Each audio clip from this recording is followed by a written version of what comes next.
RFI et France 24 présentent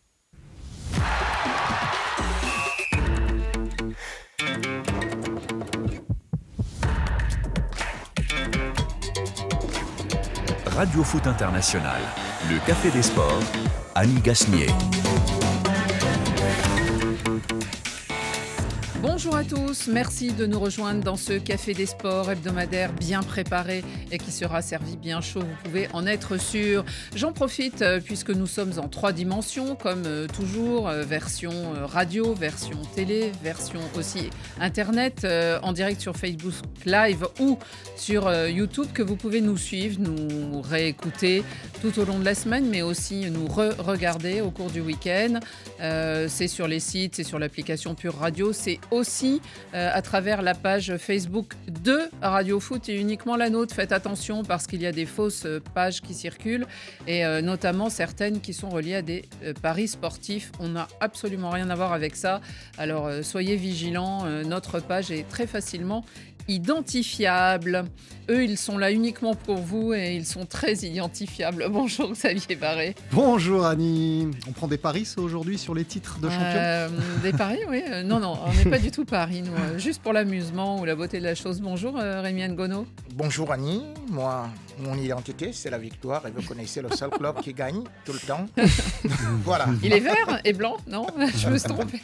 Bonjour Ibrahima Traoré. Bonjour Annie. Merci d'être là aujourd'hui avec nous cette semaine encore. Et puis Frédéric Suto, il est de retour. Bonjour Frédéric. Bonjour Annie, bonjour tout le monde. Il y avait un jeune assis à votre place l'autre fois du service des sports. Mais... Oui, Victor Strano.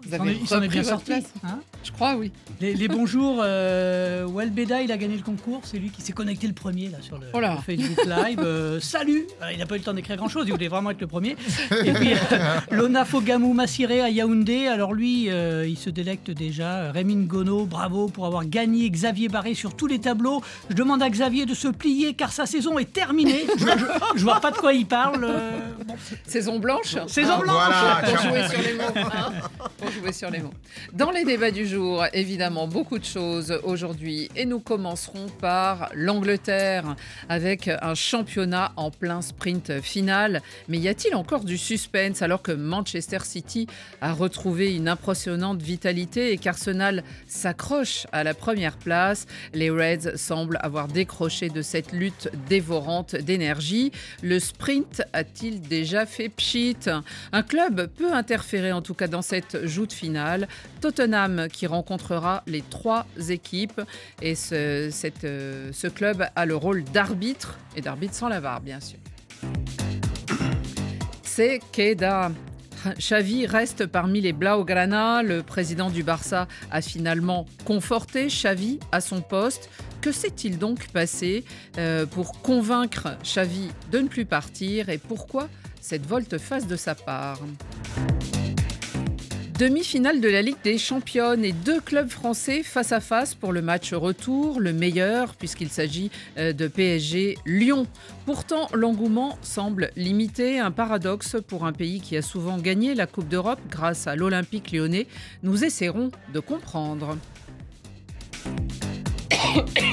Excusez-moi. Il y aura aussi les cartons, les vôtres et les nôtres. Au générique de cette émission, David Finzel m'a aidé à préparer l'émission avec Sofiane Amazian. Mathieu de Gueldre est à la réalisation, ainsi que Yann Bourdelat et Adrien Toureau. Le Café des Sports, les débats sont ouverts.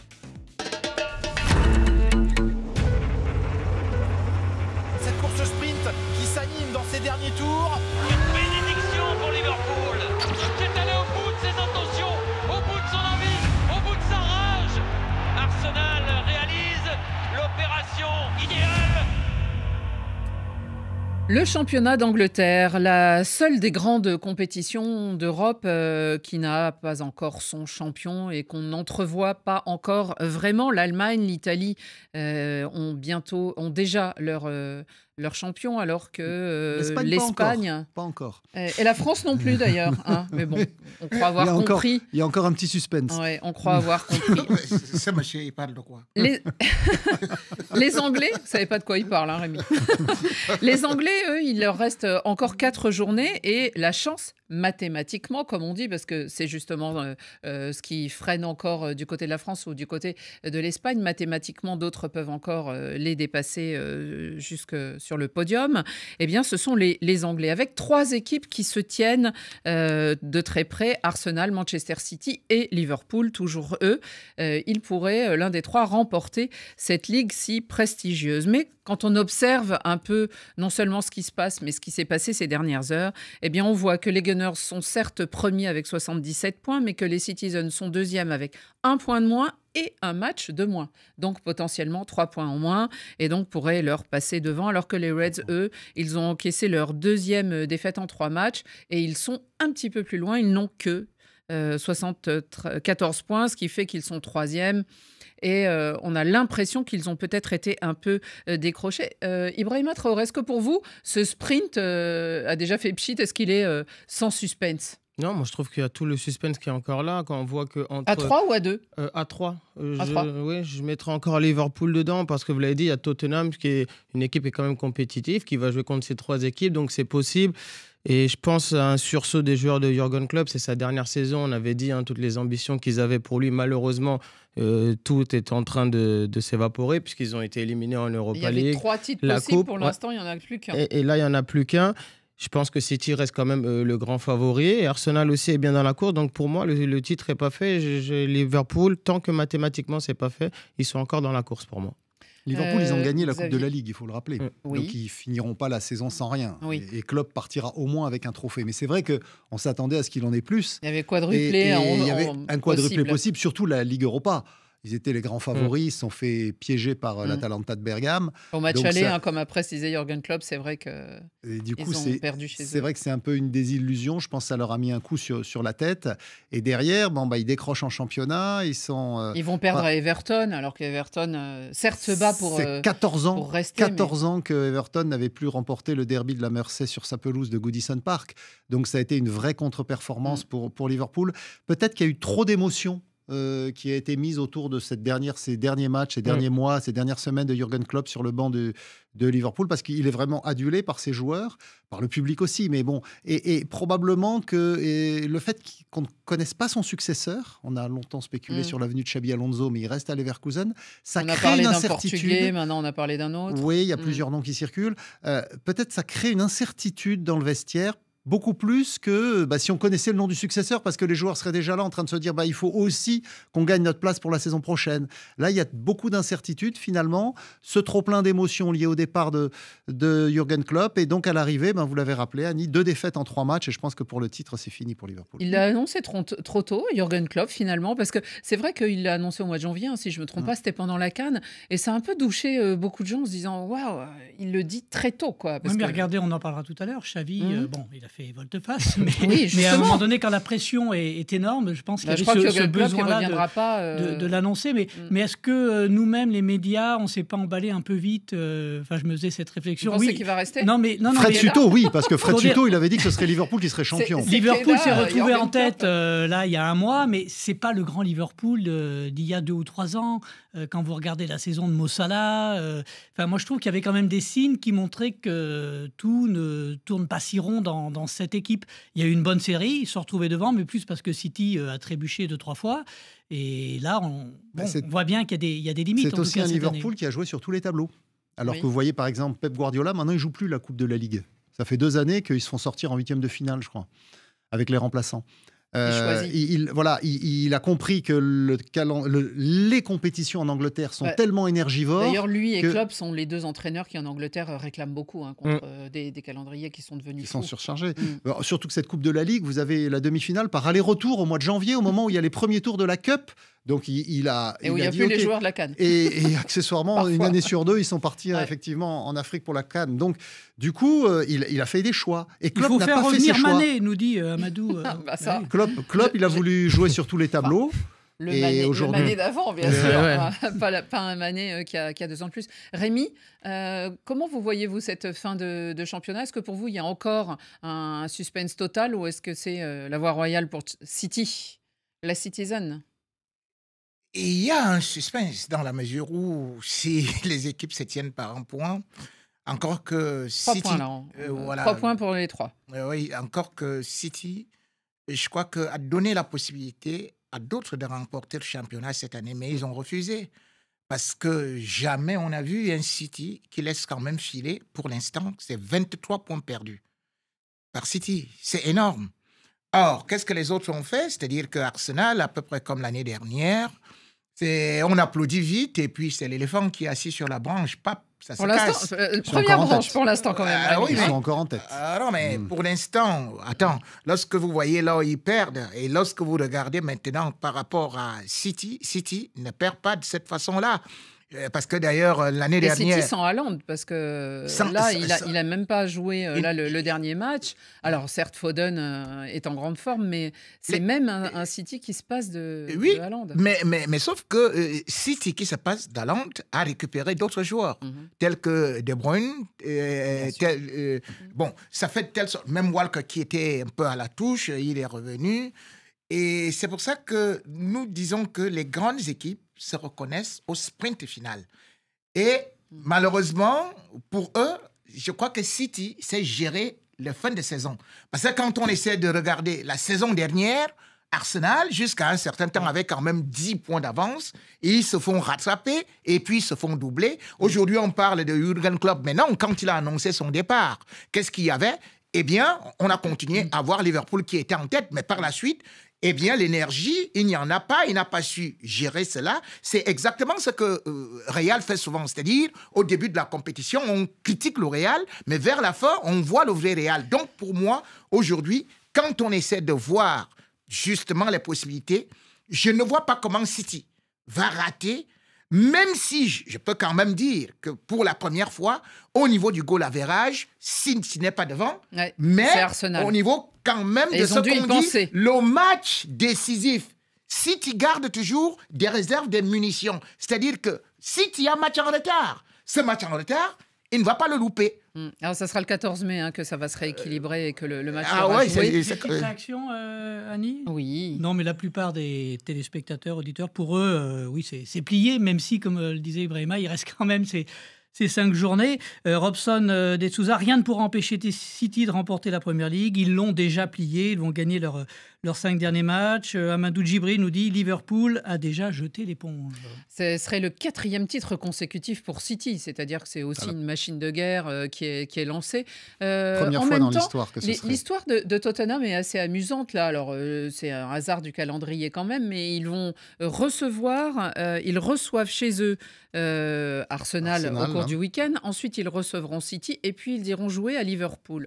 Est-ce que ça peut avoir un rôle finalement, ce hasard, ou pas vraiment, Ibrahima? Bah si, forcément, parce qu'ils vont affronter les 3 équipes. Dans l'idéal pour cette équipe de Tottenham, ce serait qu'ils battent Arsenal et qu'Arsenal ne soit pas champion, parce qu'on sait que c'est les grands rivaux des Gunners. Et Tottenham a quelque chose à jouer, hein. Ils sont 5e. Ils veulent aller aussi en Ligue des Champions, donc ils sont obligés de jouer le jeu à fond pour leur propre intérêt. Qui est entre eux et le podium. Exactement, donc ils sont obligés, comme je disais, de jouer à fond pour leur propre intérêt. Ils n'ont pas le choix parce qu'eux aussi, ils jouent pour quelque chose. Ça aurait peut-être pu être différent s'ils n'avaient plus rien à jouer ou ils étaient déjà sûrs d'être qualifiés pour une Coupe d'Europe, la Ligue des Champions, l'Europa League. Là, ce n'est pas le cas. Donc, je pense que oui, ça va être l'arbitre de ce sprint final.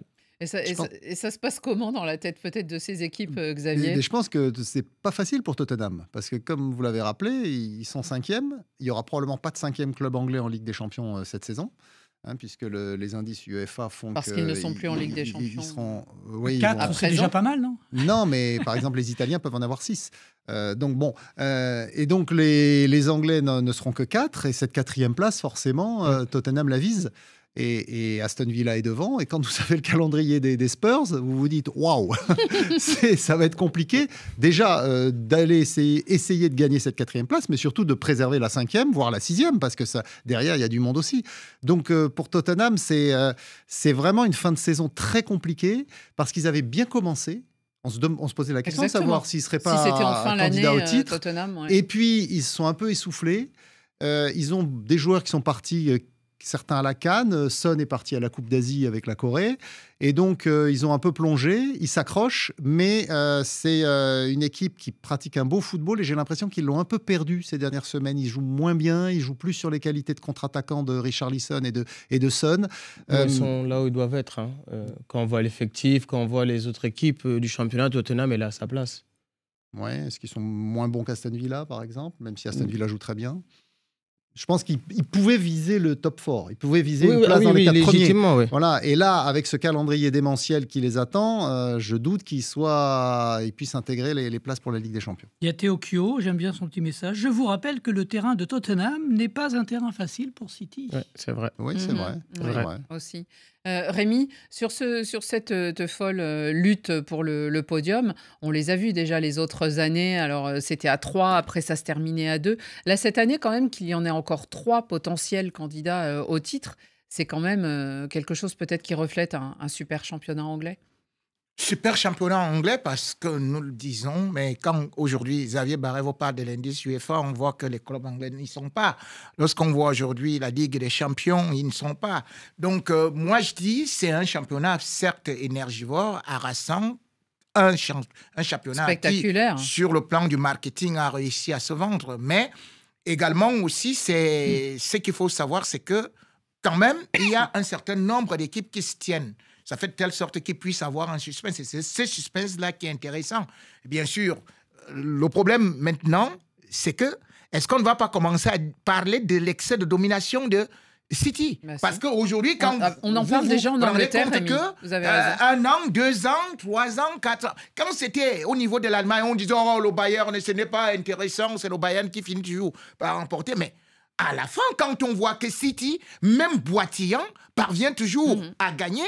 Et lorsqu'on voit même aujourd'hui, par exemple, les statistiques de Pep Guardiola avant d'être battu par le Real Madrid, il était quand même sur une série de 27 matchs d'invincibilité. Ce qui signifie Ils ont perdu 3 matchs dans le championnat pour l'instant.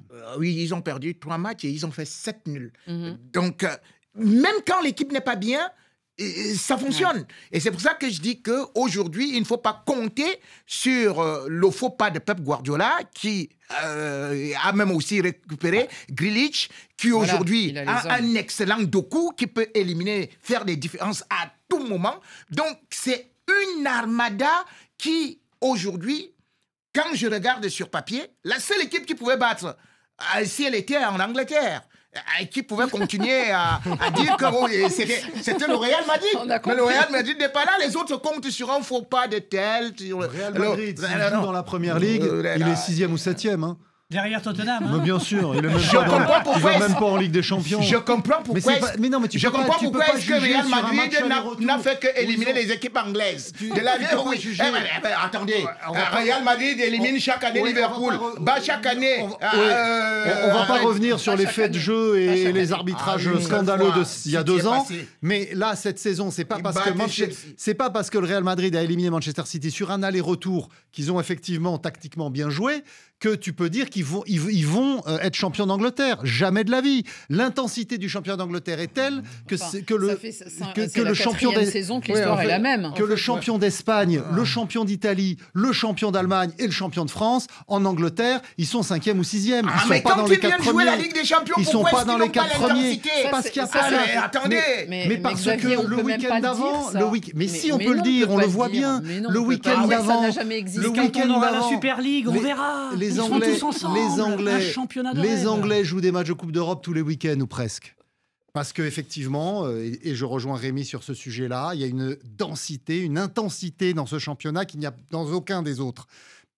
Et donc, quand vous jouez le week-end, les Wolves ou même Brighton, et que le mardi ou le mercredi suivant, vous allez jouer le Real Madrid, vous allez jouer la Fiorentina, vous allez jouer la Juventus, le Bayern, eh bien, tous les 3 jours, vous avez des matchs de Coupe d'Europe. En France, par exemple, le PSG, ils n'ont pas joué contre Lorient, pour pas être fatigué contre le Barça, on les a épargnés d'un match. Donc après, on dit tout simplement que s'ils étaient forts, ils gagneraient les Ligues des Champions. Mon cher, la Ligue des Champions, c'est le summum, c'est l'extrêmum, c'est le maximum, c'est l'optimum. Tu ne peux pas me dire que tu es en train de vanter les championnats du village. Regarde ce que payent les gens dans le monde. Le championnat d'Angleterre, c'est 3 milliards d'euros. La Ligue des Champions, c'est 2,5 milliards avec les nouveaux contrats. Donc, ça veut dire qu'il y a effectivement plus d'intérêt au niveau sportif et au niveau économique sur la Première Ligue que sur toutes les autres compétitions. Ah, mais ils ont su vendre ça au point final. En fait, ils ont su vendre le rêve. Ibrahima a la parole. À force, justement, de se concentrer que sur leur championnat, ça prouve quand même en Europe que les Anglais, ce ne sont pas les meilleurs. Ils ont peut-être le meilleur championnat d'Europe, ce qui est certain avec toutes les équipes qu'il y a. Mais sur la scène européenne, c'est juste les statistiques qui le prouvent. Là, ce n'est pas un avis. Ils ne gagnent pas. Il y a City qui gagne. Voilà, et quand on pense qu'en plus, ils sont vraiment intouchables, ils se font éliminer contre un Real Madrid qu'on pensait moins bon qu'eux. Sur un match aller-retour, mais pas sur un championnat. Mais les autres se sont fait aussi éliminer. Même Liverpool qui est actuellement à la quête du titre s'est fait éliminer. C'est Ibrahima qui a tranché et qui a donné son arbitrage. Amadou aussi dit, c'est vrai Xavier, c'est vrai. Voilà. Un championnat donc à suivre en tout cas avec beaucoup d'intérêt pour cette fin de parcours. Continuons, on va vers l'Espagne. Rémi. La continuidad a nivel de club de Xavi Hernández como técnico del Barça. Xavi se queda.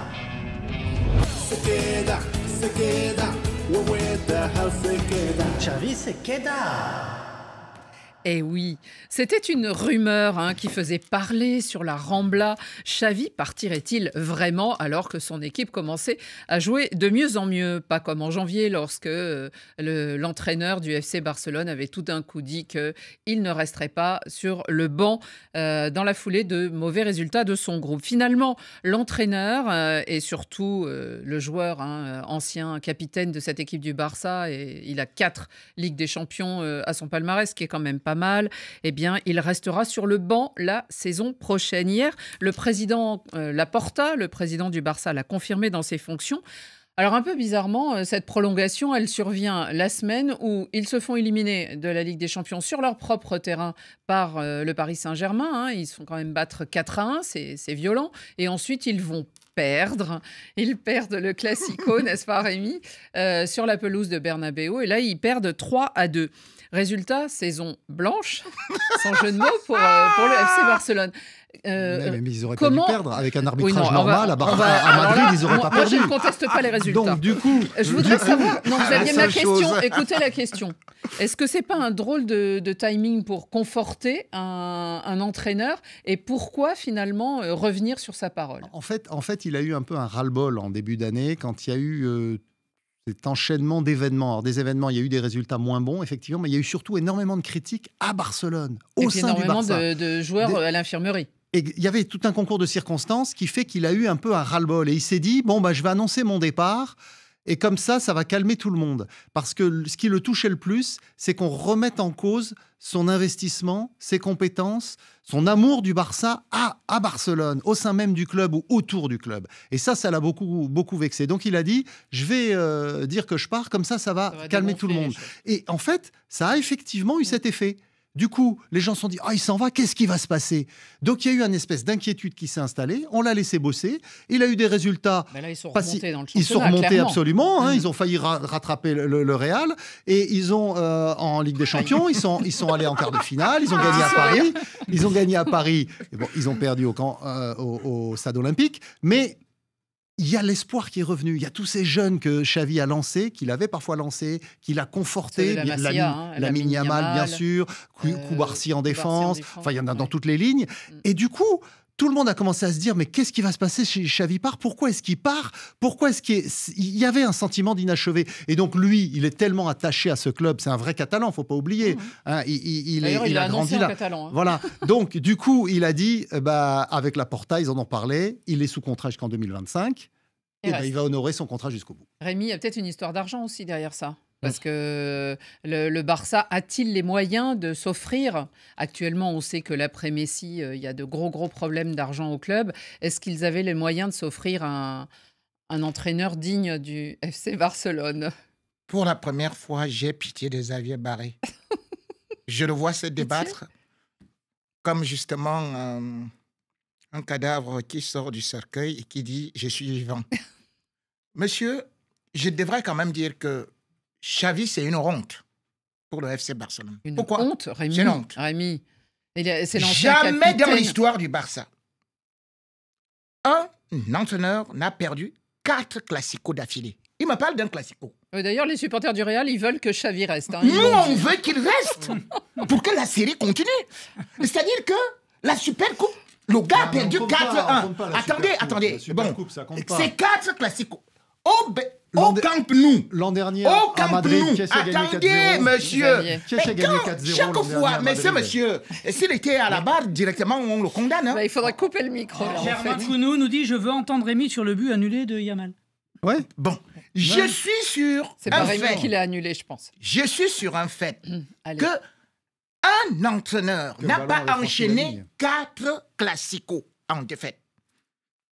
Ça, c'est la première fois que nous, au Real, nous avons cette chance. Quand Xavi annonce justement son départ, le Real est à peine à 3 points. À 3 points d'avance sur le Barça. On me dit qu'il a failli rattraper. Cette fois-ci, il y a un écart de 11 points. Quand Xavi arrive, on nous dit, voilà le monsieur qui est terriblement bon. Il est arrivé en milieu de saison, Rémi. Enfin, il était arrivé en novembre 2021, si je me trompe pas. Est-ce que vous vous rappelez quand même Qu'est-ce qui était champion l'année dernière? Est-ce que vous vous rappelez quand même que... Rémi répondait, est-ce que vous vous rappelez quand même que le Barça,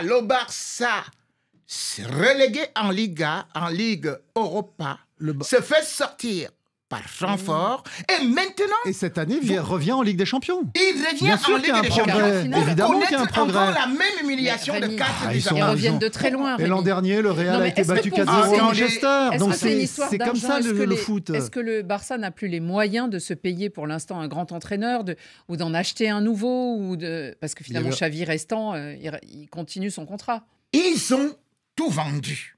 Maintenant, ils vendent la pelouse.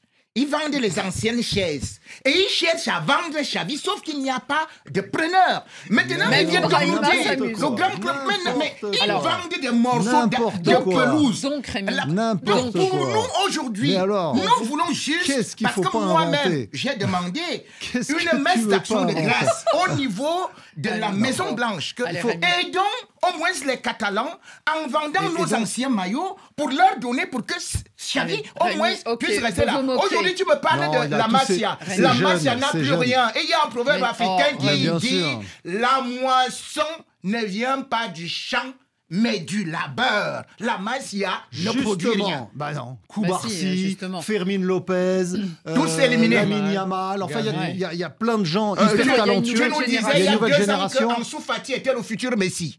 Mais Ansu Fati, il est toutes les fleurs, ne donne pas les fruits, mon cher ami. Toujours sous contrat avec le Barça, peut-être il reviendra, on verra. Mais bon, de toute façon, il y a effectivement un centre de formation extrêmement prolifique avec ces joueurs très talentueux qu'on voit cette année. Parité fixe, il nous le dit, même s'il passe 100 ans dans le lac du Barça, Xavi restera ce morceau de bois qui ne pourra jamais se transformer en crocodile.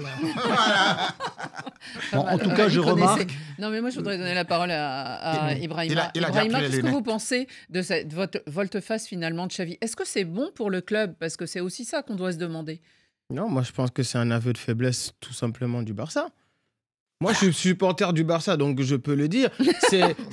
Le Barça accepte maintenant, en tout cas dans un prochain temps, d'être le second du Real.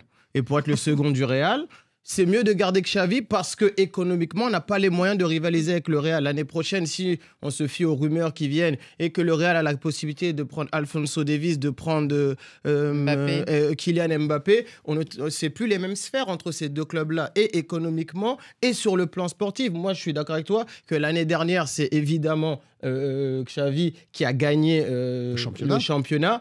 Mais si on regarde, on n'est plus, enfin quand je dis on, en tant que supporter barcelonais, il n'y a plus cette capacité maintenant de rivaliser. Et la meilleure chose pour le masquer, à ne pas le dire aux supporters, c'est de garder que Xavi, parce que Xavi, ça reste une icône. Ça reste une icône, donc on peut se contenter, on peut être moins critique avec lui. Mais moi, je pense que c'est juste parce que... Oui, il a été critiqué, mais moi, je pense que c'est juste parce que il n'y a pas les moyens de rivaliser avec le Real, que Xavi reste... C'est Xavi, je pense que ça le dit un proverbe africain.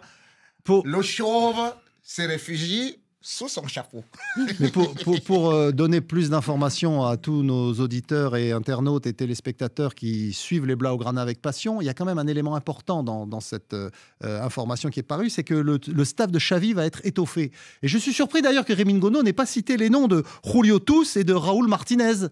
parce qu'il ne les connaît pas. Et pourtant, Personne ne les connaît. Julio Tous, il a été préparateur physique et il était au Barça au début en 2004. Il a été préparateur physique avec Antonio Conte à la Juve, la sélection italienne, à Chelsea. Et il a aussi bossé à l'Inter, donc on sait que pour que le Barça ait moins de blessés, absolument, Annie. Et Raúl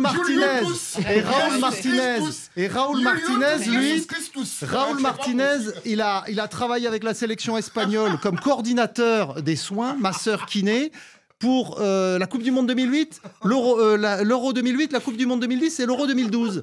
Donc, ce sont des gens qui ont de l'expérience, qui ont travaillé ailleurs, qui reviennent, pour l'un d'entre eux en tout cas, à Barcelone, pour travailler avec Xavi, pour étoffer le staff, pour justement, puisqu'ils n'ont pas les millions du Real à dépenser pour recruter des joueurs, pour aider ces jeunes à grandir, pour aider Xavi à mieux faire son travail et pour avoir un Barça plus compétitif la saison prochaine. Normalement, moi j'entends tout ce que tu dis, mais normalement un club comme le Barça, c'est pas en 2024 qu'on doit se dire que le préparateur physique est pas bon, que le masseur est pas bon, que le kiné faut changer parce qu'il fait des mauvais massages. C'est le FC Barcelone quand même, ça veut dire que on a pas.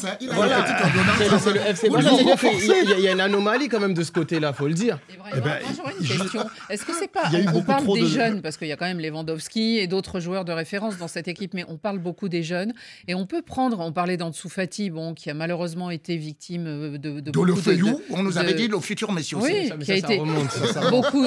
Donc il y a eu beaucoup de blessures, mais on pense à Pedri, on pense à Gavi, qui ont été un peu sacrifiés sur l'autel de la nécessité de ce club, c'est-à-dire on a beaucoup de matchs à jouer, on n'a pas d'argent, on a des petites merveilles et résultat pour l'instant ils sont blessés, ils ne reviennent pas de blessure, ça fait pratiquement un an. La sélection espagnole les a beaucoup fait jouer et puis le club. Est-ce qu'on peut pas redouter ça aussi, par exemple pour Lamine Yamal et pour Kubarski qui sont deux, ils ont 17 ans je crois, et on les fait jouer au rythme des adultes? Oui, c'est possible, mais après ça c'est une gestion aussi de l'entraîneur. Alors je trouve que Kubarsi, depuis le temps, il joue beaucoup plus que Lamine Yamal, qui lui encore est dans le turnover, même s'il était titulaire en Champions League. Mais ça, c'est à Xavi de pouvoir régler ça. Mais c'est vrai que, pour revenir à ce qu'il dit Xavier, il y a eu un problème avec tous ces blessés qui ne reviennent pas. Mais moi, mon problème, c'est le timing. C'est comment en 2024, il peut avoir autant de problèmes dans un club comme le FC Barcelone. Et à la différence du FC Barcelone et du Real Madrid, c'est que le Real Madrid a aussi énormément de blessés. Mais on n'en prend pas, on n'en fait pas une excuse pour prévoir des éliminations. On dit avec ces joueurs-là, on serait passé. Oui, le Real il n'y avait plus Courtois, il n'y avait plus Militao. Il n'y avait plus Courtois, ils ont perdu toute leur défense. Rudiger est là, évidemment, il n'y avait plus Alaba.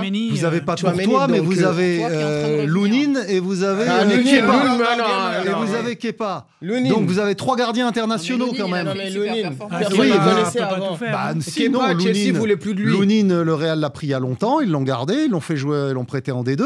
Non, quand tu as 3 gardiens, on peut pas dire. Tu as 3 gardiens internationaux, tu ne peux pas comparer l'effectif du Real Madrid à celui du Barça actuellement. Le Real Madrid a plus d'argent, ils ont un effectif plus riche, c'est une évidence, mais le Barça arrive à être champion l'an dernier, à être deuxième encore cette saison, avec des grosses difficultés financières. Donc on se contente d'être deuxième. Et pour le moment, il faut dire que c'est bien. Le dernier mot sur le sujet, c'est Yuri Molière. En Espagne, on a 2 ou 3 classicos par an. Le Café des Sports, on assiste à un classico entre Rémi et Xavier chaque vendredi. On adore. C'est le classico de Radio Foot et du Café des Sports. En tout cas, Xavi s'est exprimé aujourd'hui au sujet encore de cette... ou hier d'ailleurs, et il a dit « Ce n'est ni une question d'ego, ni une question d'argent. Le projet n'est pas achevé. » Donc, espérons que le projet va avancer et dans le bon sens. Le FC Barcelone qui recevra, ça sera lundi soir, Valence dans le cadre, je crois que c'est la 33e journée de ce championnat. Continuons et parlons football au féminin.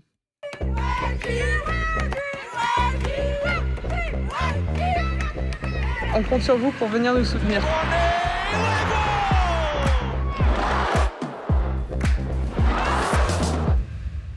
Week-end européen pour le football féminin. La Ligue des championnes en est au stade des demi-finales retour le week-end dernier. Chelsea est allé gagner à Barcelone. Barcelone tenant du titre. Elles sont allées gagner 1-0 les filles de Chelsea. Le retour sera donc demain à Londres et puis il y aura un retour à Paris et ce sont les joueuses du PSG qui recevront celles de l'Olympique Lyonnais. Le match aller a été extrêmement disputé au Parc OL et ça s'est terminé en faveur des Lyonnaises sur le score de 3-2. C'est donc une affiche 100% française.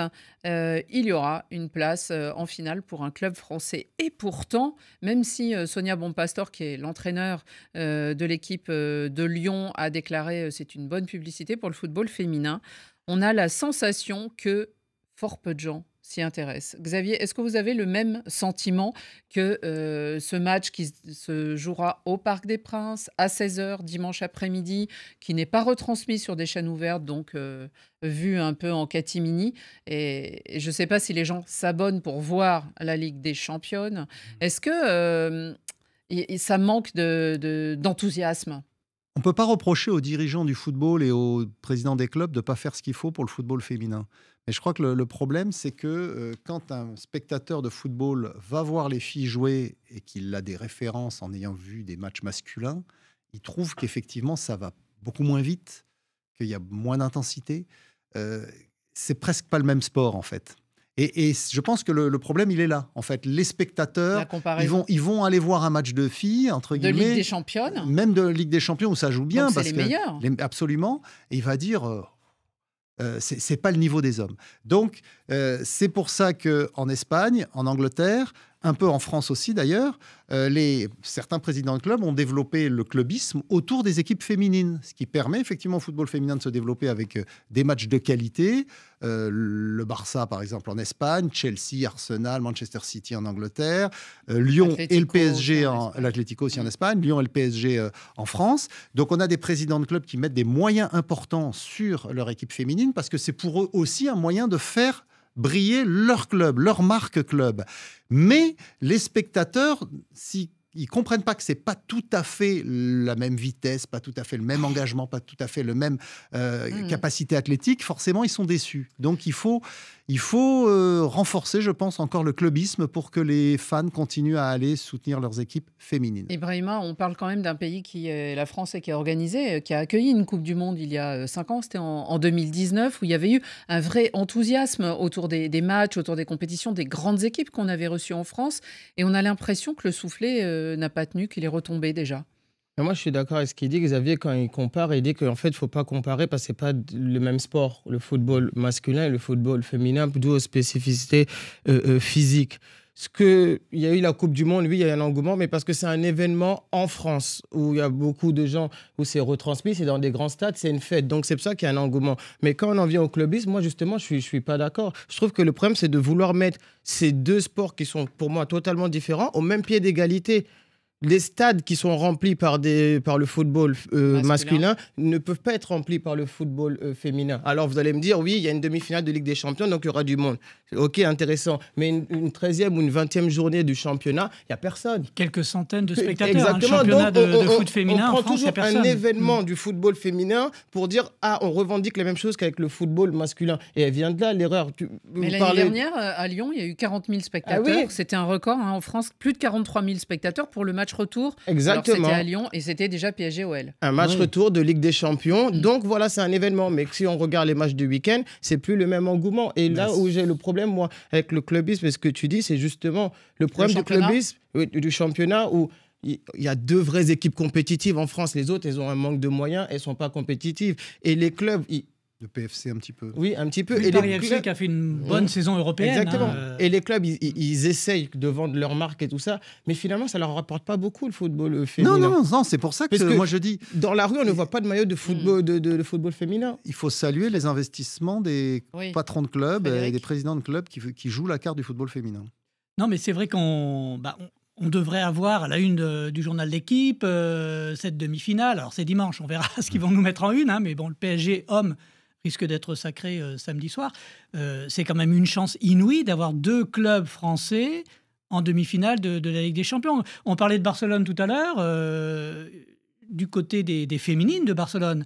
Alors pareil, il y a eu des billets, des matchs où on vendait des billets à 5 €, mais il y a eu plusieurs fois 90 000 personnes et il y a un véritable engouement. 11 648 On sent que ça frémit un peu plus qu'en France, où pourtant les stars, elles sont là. Vous regardez les effectifs de Lyon et de Paris, vous avez les meilleures françaises et des internationales qui jouent dans les sélections qu'on retrouve à la Coupe du Monde. Est-ce que ça frémit du côté de l'Afrique, le football féminin ?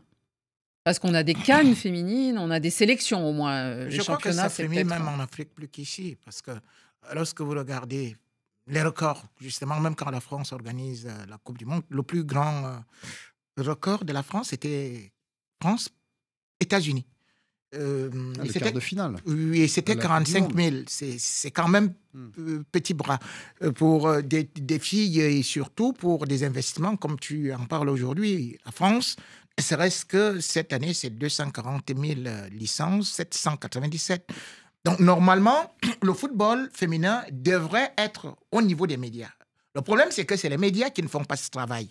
Quand vous ne pouvez pas justement faire ce travail, le public ne s'intéresse pas parce que les matchs sont intéressants.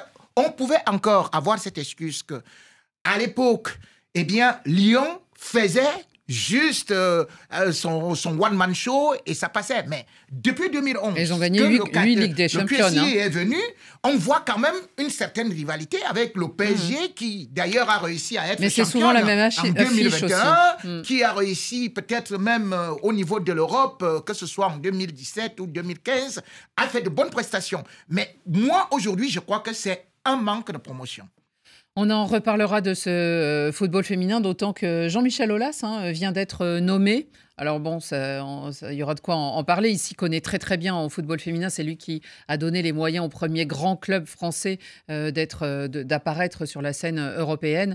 Mais on verra si c'est le bon personnage au bon endroit. Continuons parce qu'il y a les cartons. Carton jaune.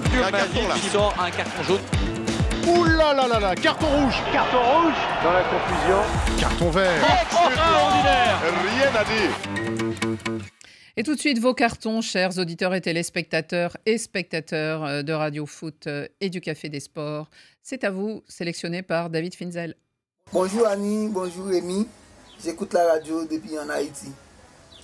Je donne un carton rouge à Aviel Tebas, le président de la Liga, pour la non-utilisation dans la Liga des Goal Line Technologies. Il trouve c'est trop cher. Bonjour Radio Foot International, mon nom c'est Damien au Canada. Je donne carton vert à toute l'équipe du Real de Madrid. Une semaine vraiment de grande joie. Ils ont donné de la joie à tous les supporters madrilènes. Et on n'a jamais vécu une semaine comme ça, pleine de joie. Donc carton vert à toute l'équipe du Real de Madrid. À la Madrid, à Porla 15. Bonsoir RFI, moi c'est Orena Romel depuis N'Djamena le Tchad. Mon carton d'aujourd'hui il est jaune adressé à Xavi Hernandez qui avait dit qu'il va quitter le FC Barcelone même s'il gagnait la Ligue des Champions. Au final, il n'a pas gagné. Le club va faire une saison blanche, mais Xavi reste quand même. Carton jaune.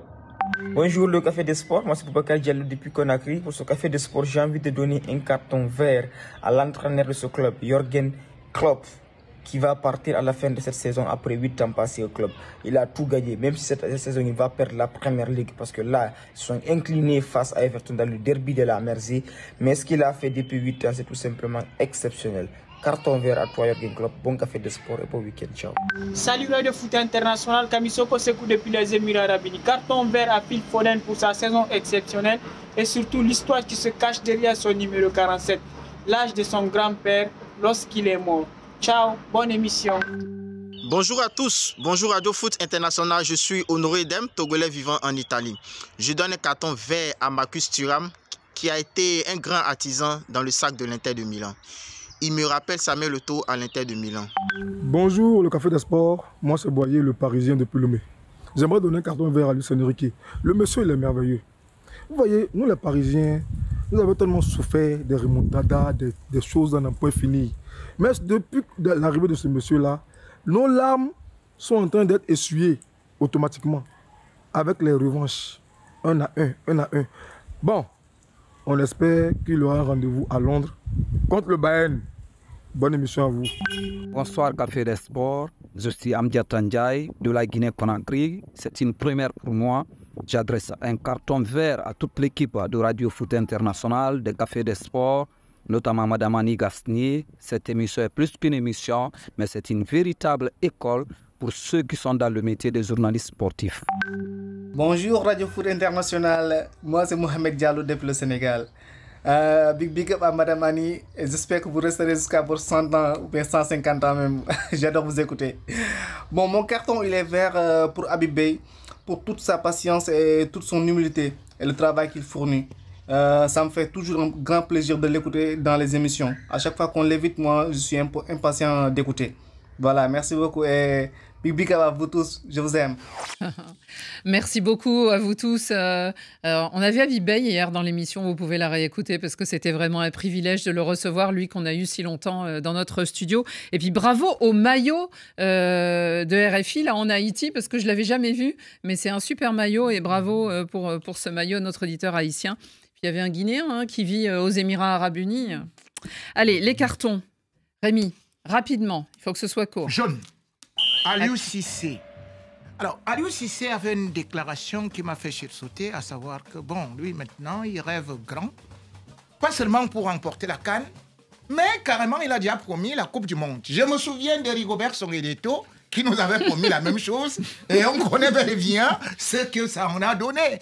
Donc, pour moi, je vais juste dire à Ali Cissé, tu es un bon entraîneur, tu as un bon effectif, mais ne lève pas trop gros parce qu'il y a un proverbe africain qui dit que la grenouille, en rêvant trop, s'est transformée en hippopotame, a fini par voir son ventre s'éclater. Non, poum. Nous, c'était en bœuf, mais bon, la grenouille qui voulait se faire aussi gros de bœuf de La Fontaine. Mais Rémi, il joue même pas et vous lui mettez un carton. Bon, bref. Allez, Xavier. Vert, et je vais faire très court parce que je ne ferai pas mieux que Mohamed Diallo ou Abdou Diallo tout à l'heure au Sénégal, notre auditeur. Oui, carton vert à Habib Beye parce que la saison qu'il a fait, magnifique, la persévérance, le travail, 2 ans et demi sur le banc et la récompense avec cette montée. 4 journées avant. Je trouve que voilà, la cohérence de son discours, de son action mérite vraiment d'être saluée et l'émission d'hier était remarquable. Ibrahima. Carton vert aussi, mais pour Ousmane Dembélé, parce qu'il a été beaucoup décrié. On connaît tous le talent de Dembélé, mais c'est vrai qu'il avait ce problème de finition. Là, voilà, sur une semaine, c'est 4 matchs, 4 buts. C'était lui le grand artisan de l'élimination du FC Barcelone, de la qualification du PSG. Donc, pour faire taire les critiques, on a une très bonne semaine d'Ousmane Dembélé où on revient tous à sa juste valeur. Non, Dembélé, ah non. Dembélé, non. Bah si, il mérite. J'attends Barça la saison prochaine. Frédéric Suto, votre carton? C'est un carton vert, carton bleu, noir. Nerazzurri. L'Inter de Milan, il y a l'un de nos auditeurs là, qui parlait de Marcus Thuram. Ils ont écrasé le championnat. L'année dernière, ne l'oublions pas, ils étaient en finale de la Ligue des Champions. C'est allé un peu moins loin cette année. Mais en championnat, une seule défaite, c'était au mois de septembre. Et depuis, on est à 5 journées de la fin, ils sont déjà sacrés. Ils vont peut-être même dépasser les 100 points cette année s'ils gagnent leurs 5 derniers matchs. Bravo aux Milanais de l'Inter. Le carton de Radio Foot va à une idole qui revient dans le game, comme on dit, et il s'agit d'un Brésilien de Romario. Il a 58 ans, il a été champion du monde en 1994 au Baixinho, comme on le surnomme, le petit. Eh bien, il a rechaussé les crampons, il s'entraîne pour l'instant. Il voudrait rejouer avec son club de toujours et qu'il préside, qui s'appelle l'América de Rio de Janeiro. Alors, il veut rejouer surtout pourquoi ? Pour jouer avec son fils, qui s'appelle Romarinho et qui joue dans ce club et il faut les aider. Ils sont en 2e division du championnat de Rio de Janeiro. Alors l'homme aux 1002 buts, ça a été compté et c'est écrit là. La statue de l'homme qui a marqué 1000 buts dans le stade de Vasco, eh bien, il va peut-être refaire. Il dit, je rentre quand je veux, je sors quand je veux. L'entraîneur n'a qu'à m'écouter. Donc, ça risque d'être très drôle, mais peut-être qu'il ne jouera pas si souvent. Juste pour terminer, il continue à être attaquant, dit-il. C'est la fin de ce Café des Sports. Merci beaucoup, messieurs, d'avoir été présents aujourd'hui. Merci à vous. Bon week-end à tous et à la semaine prochaine.